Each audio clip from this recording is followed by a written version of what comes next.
정부 여당이 총선을 의식해서 핵오염수의 조기 방류를 요청했다는 충격적인 보도가 나왔습니다. 대통령실은 한일 양자회담에서 오염수 문제는 논의 않을 것이다 라고 발표했습니다. 결국 대통령실 발표와 일본의 보도 중에 둘 중 하나는 거짓말입니다. 곧 열릴 한미일 정상회의에 앞서서 이 문제를 반드시 바로잡아야 합니다. 일본의 오염수 투기와 역사 왜곡에 대해서 당당하게 문제를 제기하고 일본해 표기 입장에 대해서도 미국에 분명하게 항의 입장을 전달해야 합니다.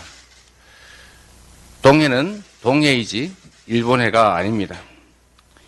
이번 한미일 정상회의에서 미국과 일본에만 선물 보따리를 안겨주고 다시 빈손으로 돌아오는 퍼주기 외교를 반복하면 국민이 더는 용납치 않을 것을 명심해야 합니다. 비상등이 켜진 지 오래인 우리 경제에 다시 먹구름이 몰려오고 있습니다. 중국 경제 위기 때문에 우리 금융시장이 들썩이고 있습니다. 환율은 치솟고 증시는 급락했습니다. 중국 의존도가 큰 상황에서 이 위기가 어디까지 번질지 또 언제까지 지속될지 걱정입니다. 수출 부진이 지금처럼 계속되면 외환 위기 이후에 25년 만에 일본의 성장률을 추월당할 것이다 라는 경고마저 들립니다. 하지만 경제사령탑인 추경호 부총리는 필요하면 적절히 대응할 것이다 이렇게 답할 뿐입니다. 윤석열 정부의 안이한 인식이 국민의 불안감을 더욱 증폭시키고 있습니다. 위기 경고등이 켜질 때마다 우려할 정도는 아니다 라면서 상황을 모면하고만 있을 일이 아닙니다. 적극적인 대책을 내놓을 때입니다. 금융 리스크 관리를 위한 컨틴전시 플랜이 필요합니다.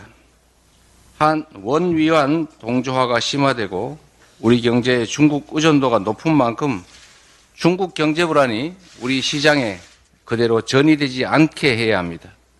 신용불안 가능성, 자본 유출입 등을 면밀히 분석해서 대책을 마련해야 합니다.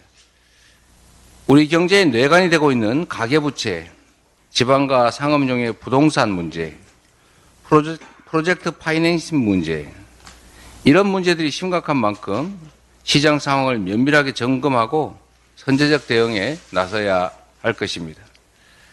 경제의 변동성 위험성이 계속 커지고 있습니다. 정부는 상저하고라고 하는 신기루에서 빨리 벗어나서 적극적 재정의 역할을 모색해야 합니다. 잘못된 판단으로 허리를 졸라매다 허리를 다치는 그런 우를 범해서는 안 됩니다. 이상입니다.